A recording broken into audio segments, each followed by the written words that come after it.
This is the Velco Weather Hazards Outlook. This will be valid the rest of today, Wednesday, through next Tuesday, the end of the month of June, June 30th. Well, we're looking at generally quiet utility weather through Saturday night with decent project weather the rest of today. This will last into much of tomorrow, Thursday, and again into starting Friday afternoon through Saturday. Unsettled weather and more moisture arrival on Sunday and again next Tuesday.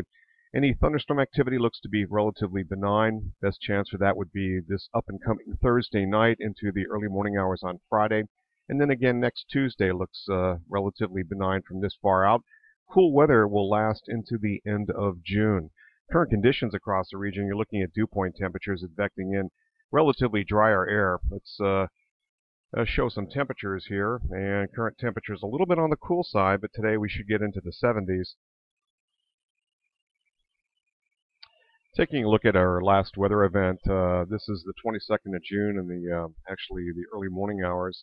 You can see thunderstorms firing over the Dakotas. This was the storm system that then raced eastward, and as you can see, the conditions sort of flare up and then dissipate out and flare up and dissipate out. This was during the day a couple days ago, and then during the day yesterday, and you can see that a little bit more of a southerly flow. A lot of heat to the south and cooler conditions to the north, and this is what moved through as the rain earlier in the day that kind of dampened down the convection until very late in the afternoon. And this was the setup here. You can see some stronger thunderstorms firing across parts of mainly Pennsylvania, southern New York's tier, and then into parts of southern New England where there's considerable amount of wind damage. And then we see the current conditions right now, which is looking real good.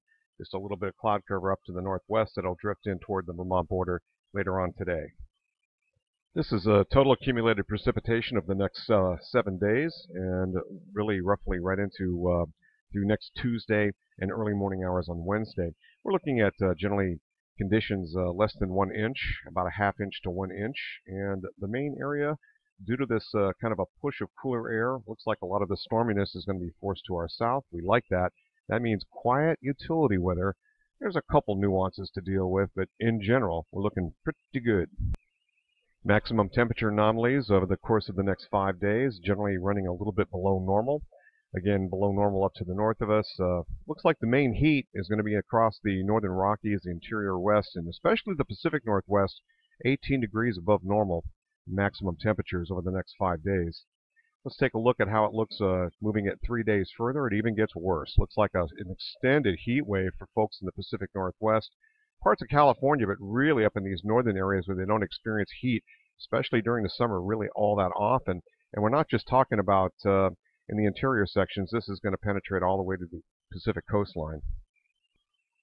And of course, across parts of the Northeast, a little bit below normal. So we're in for an extended stretch of cooler than normal weather.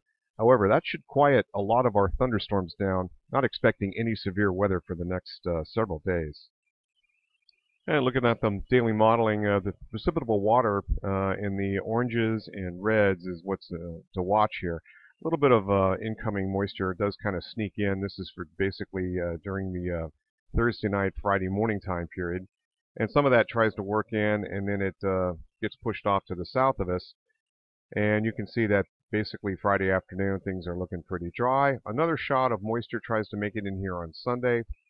And Sunday looks like one of these cool kind of rainy kind of days, but then things dry out just a little bit. But another push along about Tuesday, and this one will probably have some showers and thunderstorms as a trough of low pressure will be digging down with drier air working into the Great Lakes. That'll force all of this up in our neck of the woods, and so we'll tap into some more moisture as we get into Tuesday of next week. Beyond that, not even worth looking. Day-by-day hourly temperatures, you can see the max min, and starting with really temperatures, not a whole lot of change. We're looking at generally 70 to 75 for highs. Central and southern Vermont maybe a little bit closer to 75, maybe almost trying to make it up toward 80, but in general, cooler than normal, and overnight lows progressively get a little bit colder. And you can see roughly in this time frame, Sunday, I would not trust this.